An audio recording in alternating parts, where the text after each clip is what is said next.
നമസ്കാരം. ഇനി നമുക്ക് കുറച്ച് AI ടൂൾസുകളെ പരിചയപ്പെടാം. വളരെ അറിയപ്പെടുന്ന അല്ലെങ്കിൽ ഏറ്റവും കൂടുതൽ ഇന്ന് പോപ്പുലർ ആയിട്ടുള്ള യൂസ് ചെയ്യപ്പെടുന്ന ഒരു 10-12 ടൂൾസിനെ കുറിച്ച് ഞാൻ എക്സ്പ്ലെയിൻ ചെയ്തു തരാം. പിന്നീട് നമുക്ക് ആ ടൂൾസ് എങ്ങനെ യൂസ് ചെയ്യണം എന്നുള്ള കാര്യങ്ങളൊക്കെ കാണാം. ഓക്കെ. അപ്പൊ ഈ ടൂൾസുകളെ കുറിച്ച് അറിയുന്നതിന് മുന്നേ നിങ്ങൾ ആദ്യം അറിഞ്ഞിരിക്കേണ്ട ഒരു കാര്യമാണ് LLM, ലാർജ് ലാംഗ്വേജ് മോഡൽ.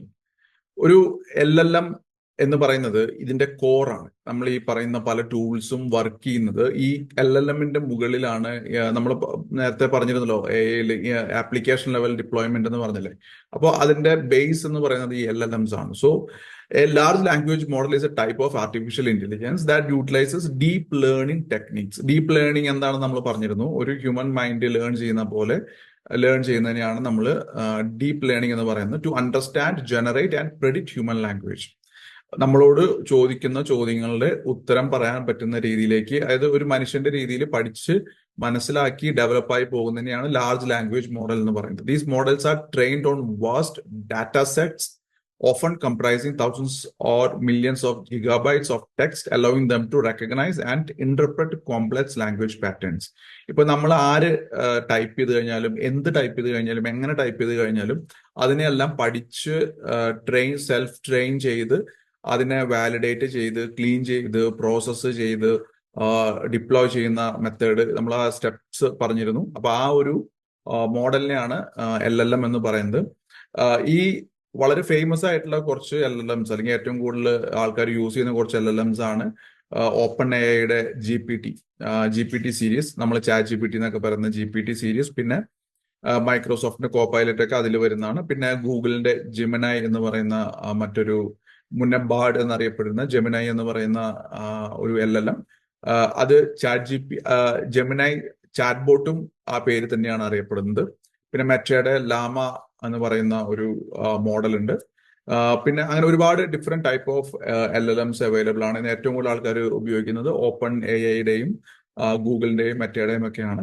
അപ്പൊ നമുക്ക് ഇതിനെക്കുറിച്ചെല്ലാം നമുക്ക് കൂടുതലായിട്ട് ഓരോരോ ആപ്ലിക്കേഷൻ ലെവൽ ഏതൊക്കെയാണ് AI പ്ലാറ്റ്ഫോംസ് എന്നുള്ളത് നമുക്ക് നോക്കാം.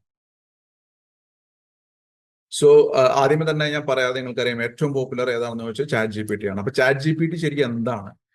അത് ഓപ്പൺ AI എന്ന് പറയുന്ന ഒരു കമ്പനി ഡെവലപ്പ് ചെയ്തിട്ടുള്ള ഒരു പ്രൊഡക്റ്റ് ആണ് chat GPT. Okay.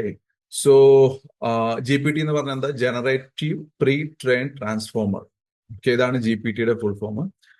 So chat GPT is an advanced AI chat bot. ഇതൊരു ചാറ്റ് ബോട്ട് ആണ്. നമ്മൾ AI ചാറ്റ് GPT എടുത്തിട്ട് നമ്മൾ ടൈപ്പ് ചെയ്ത് കഴിഞ്ഞാൽ നമ്മൾ ചാറ്റ് ചെയ്യുന്നത് ഒരു ബോട്ട്, നമ്മൾ ചോദിക്കുന്നു ഉത്തരം വരുന്നു, അങ്ങനെ ഒരു പാറ്റേണിലാണ് പോകുന്നത്. അപ്പൊ AI ചാറ്റ് ബോട്ട് ആണ്, developed by open AI, design to engage in human like conversations. നമ്മൾ ഒരാളോട് സംസാരിക്കുന്ന രീതിയിൽ ചാറ്റ് GPT നമ്മളുമായിട്ട് കമ്മ്യൂണിക്കേറ്റ് ചെയ്യും using natural language processing method, NLP method. Okay, ഇത് AI ഒരു മെത്തേഡാണ്, നാച്ചുറൽ ലാംഗ്വേജ് പ്രോസസ്സിംഗ് എന്ന് പറയുന്ന ഒരു method. Okay, it is part of the GPT family of products. GPT generative pre train transformer. Okay, specifically utilising the capabilities of the latest versions like GPT-4. അപ്പോൾ ഈ GPT എന്ന് പറഞ്ഞത് again ഈ നമ്മൾ പഠിക്കുന്ന ഈ LLMന്റെ ഒരു കോറാണ്. ഓരോ വേർഷൻസ് എന്ന് പറഞ്ഞാൽ ഓരോ പ്രാവശ്യം നമ്മൾ ആദ്യം കണ്ടതിൽ നമ്മൾ ശ്രദ്ധിച്ചിട്ടുണ്ടായിരിക്കും, നമ്മൾ മുന്നത്തെ സെഷനിൽ ശ്രദ്ധിച്ചിട്ടുണ്ടായിരിക്കും, നമ്മൾ ഇത് ലേൺ ചെയ്യുന്നതിനനുസരിച്ചിട്ട് ഇവോൾവ് ആയിക്കൊണ്ടിരിക്കും. ആ ഇവല്യൂഷനിൽ വരുന്ന സീരീസ് ആണ് GPT series. Okay, chat GPT can answer a wide range of questions, assist with task such as composing emails or essays and even write and debug code. നമുക്കറിയാം ഇന്ന് ഒരുപാട് കാര്യങ്ങൾ ചെയ്യാൻ പറ്റുന്ന ഒരു പ്ലാറ്റ്ഫോമാണ് ചാറ്റ് GPT. അതൊരു കോൺവെർസേഷണൽ മോഡലാണ്. നമ്മൾ ചോദിക്കുന്നു, അത് ഉത്തരം തരുന്നു. പ്രോംപ്റ്റിംഗ് എന്നാണ് അതിന് പറയുന്നത്. അങ്ങനെയാണ് ചാറ്റ് GPT വർക്ക് ചെയ്യുന്നത്. നമുക്ക് കാണാം ഡീറ്റെയിൽ ആയിട്ട് ചാറ്റ് GPTയെ കൊണ്ട് എന്തെല്ലാം സാധിക്കുമെന്ന് നമ്മൾ വളരെ ഡീറ്റെയിൽ ആയിട്ട് പഠിക്കുന്നുണ്ടായിരിക്കും.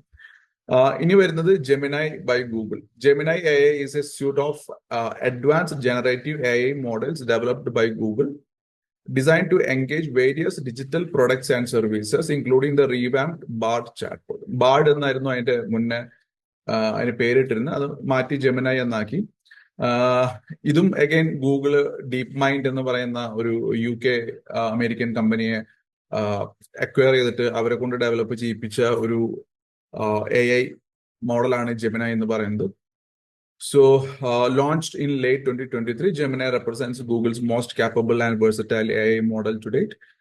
built to handle a wide range of tasks. It's almost like ChatGPT only, but there are നമ്മൾ കൊടുക്കുന്ന പ്രോംപ്റ്റ്സിന് കിട്ടുന്ന ഉത്തരങ്ങളിലൊക്കെ കുറച്ച് ഡിഫറൻസ് ഉണ്ട്. അത് നമ്മൾ ഡീറ്റെയിൽ ആയിട്ട് നമുക്ക് അത് ജെമിനായി പഠിക്കുന്ന സമയത്ത് കാണാം. Then Llama by Meta. Meta എന്ന് പറഞ്ഞ ഫേസ്ബുക്ക് എന്ന് പറയുന്ന കമ്പനിയുടെ പ്രൊഡക്റ്റ് ആണ് ലാമ എന്ന് പറയുന്ന. ഇത് അവർ ഓപ്പൺ സോഴ്സ് ആയിട്ട് കൊടുക്കുന്നുണ്ട്. സോ എല്ലാവരുടെയും കോൺട്രിബ്യൂഷൻസ് ഒക്കെ ഇൻവോൾവ് ചെയ്യാനായിട്ട്. So, Llama models are designed to support a wide range of applications from enhancing user interactions in social media to powering virtual assistants. ഇപ്പൊ നിങ്ങൾ വാട്സാപ്പ്, ഇൻസ്റ്റാഗ്രാമിലൊക്കെ ഈ മെറ്റ എ എന്ന് പറഞ്ഞ ഒരു ഇത് കണ്ടു കാണും. പല ബ്രൗസറിലൊക്കെ ഇത് യൂസ് ചെയ്യുന്നുണ്ട്. അവിടെ എല്ലാം പവർ ചെയ്യുന്നത് അതിന്റെ ബാക്കിൽ ലാമ എ ആണ്. ഇപ്പൊ നിങ്ങൾ ഗൂഗിൾ ക്രോം എടുത്തു കഴിഞ്ഞാൽ അതിന്റെ ബാക്കിൽ ജെമിനൈ ആയിരിക്കും. അതുപോലെ മൈക്രോസോഫ്റ്റ് കോപൈലറ്റ് എടുത്തു കഴിഞ്ഞാൽ അതിന്റെ ബാക്കിൽ ഓപ്പൺ എ ഐ GPTs ആയിരിക്കും. അതുപോലെ മെറ്റ എടുത്തു കഴിഞ്ഞാൽ നിങ്ങളുടെ u.com പോലുള്ള വെബ്സൈറ്റുകളൊക്കെ എടുത്തു കഴിഞ്ഞാൽ അത് പവർ ചെയ്യുന്നത് ലാമ വെച്ചിട്ടാണ്, ലാമ LLM വെച്ചിട്ടാണ്. So the focus on open source development encourages collaboration and exploration in the AI community, making Llama a significant player in the landscape of large language models. അപ്പോൾ അഗൈൻ ഓപ്പൺ സോഴ്സ് ആയിട്ടാണ് ലാമ നിങ്ങൾക്ക് ഗിറ്റ്ഹബിലൊക്കെ available ആണ്. അപ്പൊ അതിനകത്ത് ഒരുപാട് community contributions ഒക്കെ വരുന്നുണ്ട്. അങ്ങനെ ലാമ നല്ല രീതിയിൽ ഡെവലപ്പ് ആയി വരുന്നുണ്ട്. ദെൻ മൈക്രോസോഫ്റ്റിന്റെ കോപൈലറ്റ് എന്നാണ് നമുക്ക് AI ചാറ്റ് ബോർഡിന്റെ പേര്. It's again Gen AI chatbot developed by Microsoft based on LLM. It was launched in February 2023. ഇതിനു മുന്നേ നമുക്ക് ഈ മൈക്രോസോഫ്റ്റ് ലാപ്ടോപ്സിലൊക്കെ മൊബൈൽ ഫോൺസിലൊക്കെ കോർട്ടാന എന്ന് പറഞ്ഞൊരു വെർച്വൽ അസിസ്റ്റന്റ് ഉണ്ടായിരുന്നു. അപ്പൊ അതിനെ റീപ്ലേസ് ചെയ്തിട്ട് കൊണ്ടുവന്നിരിക്കുന്ന ഒരു ഫീച്ചറാണ് കോപൈലറ്റ്. അപ്പൊ നിങ്ങൾക്ക് ലാപ്ടോപ്സിലൊക്കെ നോക്കിയാൽ കാണാനായിട്ട് സാധിക്കും. The service was introduced under the name Bing chat. ആദ്യം ഇവര് ബിങ് എന്ന് പറയുന്ന ഇവരുടെ സെർച്ച് എഞ്ചിനിൽ ഒരു ചാറ്റ് മോഡലിൽ കൊണ്ടുവന്നു. എന്നിട്ട് അവിടെ നിന്ന് പിന്നെ ഈ കോപൈലറ്റ് എന്നുള്ള രീതിയിലേക്ക് കൊർട്ടാനയെ റീപ്ലേസ് ചെയ്തു. അങ്ങനെ വൈഡർ ഏരിയാസിലേക്ക് അവർ കടന്നുകൊണ്ടിരിക്കുകയാണ്. അപ്പോൾ ഇപ്പൊ നിങ്ങൾ ഗൂഗിൾ സെർച്ച് ചെയ്യുന്ന സമയത്ത് ഗൂഗിൾ ജെമിനൈ ഇനീഷ്യലി ഒരു ചെറിയ ഒരു ഡിവിഷന്റെ ഉള്ളിൽ റിപ്പോർട്ട് തരുന്നുണ്ടായിരിക്കും. എന്നിട്ടാണ് ഗൂഗിൾ സെർച്ച് റിസൾട്ട് വരുന്നത്. അതുപോലെ എവിടെയെല്ലാം ഇപ്പോ മെറ്റ AI വാട്സാപ്പിലും ഇൻസ്റ്റാഗ്രാമിലൊക്കെ കൊണ്ടുവന്നിരിക്കുന്ന പോലെ എല്ലാവരും അവരവരുടേതായ യൂസർ ബേസുകളിലേക്ക് പല പല രീതികളിൽ എക്സ്പാൻഡ് ചെയ്തുകൊണ്ടിരിക്കുകയാണ്. അപ്പൊ അതുകൊണ്ട് തന്നെ ബിങ് എന്ന് പറയുന്ന സെർച്ച് എഞ്ചിനിൽ അവര് ബിങ് ചാറ്റ് കൊണ്ടുവന്നു. അത് റീപ്ലേസ് ചെയ്ത് കോപൈലറ്റ് ആക്കി. അതുപോലെ ലാപ്ടോപ്സിൽ കൊർട്ടാന എന്ന് പറയുന്ന വെർച്വൽ അസിസ്റ്റന്റിനെ റീപ്ലേസ് ചെയ്തിട്ട് കോപൈലറ്റ് ആക്കി. അപ്പോൾ എല്ലാ കമ്പനീസും അവരുടെ യൂസർ ബേസിലേക്ക് AI പുഷ് ചെയ്തുകൊണ്ടിരിക്കുകയാണ് ഡിഫറെന്റ് ആപ്ലിക്കേഷൻസ് ത്രൂ. പിന്നെ വന്നിട്ട് ഗ്രോക്ക് നിങ്ങൾക്ക് അറിയാം, ട്വിറ്റർ എന്ന് പറയുന്ന കമ്പനി ഇലോൺ മസ്ക് പർച്ചേസ് ചെയ്ത് എക്സ് എന്ന് മാറ്റി. അപ്പൊ എക്സ് യൂസേഴ്സിനാണ് ഗ്രോക്ക് അവൈലബിൾ ആയിട്ടുള്ളത്. Grok is again a generative artificial intelligence chat bot developed by XAI. So based on a large language model, it was developed as an initiative by Elon Musk in the direct response to the meteoric rise of ChatGPT, the developer of which OpenAI Musk co-founded. Yes, so Grok എന്ന് പറയുന്നത് Twitter യൂസേഴ്സിന് അല്ലെങ്കിൽ X യൂസേഴ്സിന് exclusive ആയിട്ടുള്ള premium ആയിട്ടുള്ള ഒരു chat ബോട്ടാണ്, AI chat ബോട്ടാണ് Grok. Then comes Perplexity. Perplexity എന്ന് പറയുന്നത് ഒരു ശരിക്ക് സെർച്ച് AI സെർച്ച് എന്ന് പറയാൻ പറ്റുന്ന രീതിയിലുള്ള ഒരു പ്ലാറ്റ്ഫോമാണ്. It's an AI chatbot powered research and conversational search engine that answers queries using NLP text, natural language predictive test. അപ്പൊ ഇത് പെർപ്ലക്സിറ്റി വർക്ക് ചെയ്യുന്നത് നമ്മളിപ്പോ എന്തെങ്കിലും ഒന്ന് സെർച്ച് ചെയ്ത് കഴിഞ്ഞാൽ ഗൂഗിളിൽ സെർച്ച് ചെയ്യുന്ന പോലെ തന്നെ ഓവർ ദി ഇന്റർനെറ്റ് അത് സെർച്ച് ചെയ്ത് അതിന്റെ ഇൻസൈറ്റ്സിനെ അത് നമുക്ക് ChatGPT തരുന്ന പോലെ ഫോർമാറ്റിൽ തരുന്നു. അതോടൊപ്പം തന്നെ റെഫറൻസ് മെറ്റീരിയൽസും നമുക്ക് അവിടെ കാണുന്നു. സോ അതൊരു സെർച്ച് എഞ്ചിനുമാണ്, എന്നാൽ അതുപോലെ ചാറ്റ് ബോട്ടുമാണ്. അങ്ങനെയാണ് പെർപ്ലക്സിറ്റി വർക്ക് ചെയ്യുന്നത്. ദെൻ ഡാലി എന്ന് പറയുന്നത് ഓപ്പൺ AIയുടെ മറ്റൊരു പ്രൊഡക്റ്റ് ആണ്. ഇത് കൂടുതലും പ്രോംപ്റ്റിനെ ഇമേജിലേക്ക് കൺവേർട്ട് ചെയ്യുന്ന രീതിയിൽ വർക്ക് ചെയ്യുന്ന ഒരു പ്ലാറ്റ്ഫോമാണ്. ഓക്കെ, ഡിഫറെന്റ് വേർഷൻസ് ആണ് DALL-E, DALL-E 2, DALL-E 3. These are text-to-image models developed by OpenAI using deep learning methodologies to generate digital images from natural language descriptions known as prompts.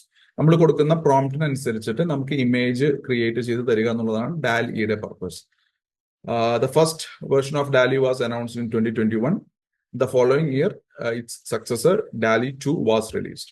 So ഈ platforms എല്ലാം കുറെ നാളുകളായിട്ട് ഡെവലപ്മെന്റിൽ ഉണ്ട്, ആൾക്കാർ യൂസ് ചെയ്യുന്നതെല്ലാം ഉണ്ട്. പക്ഷെ പെട്ടെന്ന് ഒരു ദിവസം ChatGPT കയറി വൈറലായപ്പോഴാണ് ഇതെല്ലാം പുറത്തേക്ക് കോമൺ മാനിലേക്ക് എത്താൻ തുടങ്ങിയത്. Then comes Midjourney. വളരെ പോപ്പുലർ ആയിട്ടുള്ള ഒരു പ്ലാറ്റ്ഫോമാണ് Midjourney. Midjourney is a generative artificial intelligence program and service created and hosted by San Francisco based independent research lab Midjourney Inc. Midjourney again നമ്മൾ നേരത്തെ ഡാലി കണ്ട പോലെ തന്നെ നല്ല ബ്യൂട്ടിഫുൾ ആയിട്ടുള്ള ഡിസൈൻസ് ക്രിയേറ്റ് ചെയ്യാൻ പറ്റുന്ന ഒരു പ്രീമിയം പ്ലാറ്റ്ഫോമാണ് മിഡ് ജേണി. ഇതും നമ്മൾ പഠിക്കുന്നുണ്ടായിരിക്കും how to use Midjourney for designing and all. Then comes Firefly. Firefly എന്ന് പറഞ്ഞ അഡോബിയുടെ ഒരു പ്രൊഡക്റ്റ് ആണ്. അഡോബി ക്രിയേറ്റീവ് ക്ലൗഡിൽ വരുന്ന ഒരു പ്രൊഡക്റ്റ് ആണ് ഫയർഫ്ലൈ. അഗൈൻ അഡോബി നിങ്ങൾക്കറിയാം വേൾഡിൽ വൺ ഓഫ് ദി ടോപ്പ് പ്ലാറ്റ്ഫോമാണ്, കമ്പനിയാണ് with respect to the creative side. Adobe, Photoshop, Illustrator, അങ്ങനെ ടോപ്പ് പ്രൊഡക്ട്സ് ഉള്ള ഒരു കമ്പനി, അവരെയാണ് ഫയർഫ്ലൈ. ഇതും ഇമേജ് ക്രിയേഷന് വേണ്ടിയിട്ട് യൂസ് ചെയ്യുന്ന ഒരു പ്ലാറ്റ്ഫോമാണ്. നമ്മൾ നേരത്തെ കണ്ട മിഡ് ജേണി, ഡാലി പോലെയൊക്കെ തന്നെ റിയൽ ഫീൽ ഉള്ള ഇമേജസ് ഒക്കെ നമുക്ക് ക്രിയേറ്റ് ചെയ്യാനായിട്ട് പ്രോംപ്റ്റ് ചെയ്തിട്ട് അഡോബിയിൽ സാധിക്കും. സോ അതിന് നമുക്ക് അഗൈൻ നമ്മളുടെ നോർമൽ ലാംഗ്വേജ് തന്നെ, നമ്മൾ നോർമലി ഒരു സംസാരിക്കുന്ന ഭാഷയിൽ തന്നെ നമ്മൾ ഇൻസ്ട്രക്ഷൻസ് കൊടുത്തു കഴിഞ്ഞാൽ it will create and give to you. So ഇത് ഫയർഫ്ലൈയുടെ ഒരു ലാൻഡിംഗ് വെബ്സൈറ്റ് ആണ്. Then comes Leonardo AI. Leonardo AI again ഒരു ഇമേജ് ജനറേറ്റർ ആണ്. വളരെ ബ്യൂട്ടിഫുൾ ആയിട്ടുള്ള പ്ലാറ്റ്ഫോം ആണ്. അതിനകത്ത് ഒരുപാട് ഫീച്ചേഴ്സ് ഉണ്ട്. ക്രിയേറ്റീവ് ആംഗിളിൽ നോക്കുകയാണെന്നുണ്ടെങ്കിൽ ഭയങ്കര പവർഫുൾ ആണ്. It's design to cater the both novices and professionals by offering an intuitive platform where users can generate images, animations, and even 3D models with ease. Okay, so ഇത് again powerful ആയിട്ടുള്ള ഒരു platform ആണ്. നമുക്ക് ഇതും പഠിക്കാം എങ്ങനെയാണ് Leonardo use ചെയ്യുന്നത് എന്നുള്ളത്. സോ ഇത് ലിയോനാർഡോന്റെ വെബ്സൈറ്റ് ആണ്. വളരെ ബ്യൂട്ടിഫുൾ ആയിട്ടുള്ള വെബ്സൈറ്റ് ആണ്. ദെൻ ഹെയ്ജൻ എന്ന് പറയുന്നത് ഒരു വീഡിയോ ക്രിയേഷൻ പ്ലാറ്റ്ഫോം ആണ്. AI ഉപയോഗിച്ചിട്ട് വീഡിയോ ക്രിയേറ്റ് ചെയ്യുക, അവതാർ ക്രിയേറ്റ് ചെയ്യുക, വീഡിയോ ട്രാൻസ്ലേറ്റ് ചെയ്യുക, അങ്ങനെ ഒരുപാട് കാര്യങ്ങൾ ചെയ്യാൻ പറ്റുന്ന ഒരു പ്ലാറ്റ്ഫോമാണ് ഹെയ്ജൻ. ഇതും നമ്മൾ പഠിക്കുന്നുണ്ടായിരിക്കും, how to use HeyGen for video creation and all. So ഇതൊക്കെ കുറച്ച് AI പവേർഡ് പ്ലാറ്റ്ഫോംസ് ആണ്. ഇന്ന് ഏറ്റവും കൂടുതൽ പോപ്പുലർ ആയിട്ടുള്ള പ്ലാറ്റ്ഫോംസ് ആണ്. ദ ബെസ്റ്റ് AI പ്ലാറ്റ്ഫോംസ് എല്ലാം ഫ്രീ അല്ല, പെയ്ഡ് ആണ്. അപ്പോൾ യൂസ് കേസ് അനുസരിച്ചിട്ട് നിങ്ങൾ പെയ്ഡ് പ്ലാറ്റ്ഫോംസ് ഒക്കെ എടുക്കുന്നത് നല്ലതായിരിക്കും. ഓൾറൈറ്റ്, ഇനി നമുക്ക് അടുത്ത സെഷനിൽ കാണാം.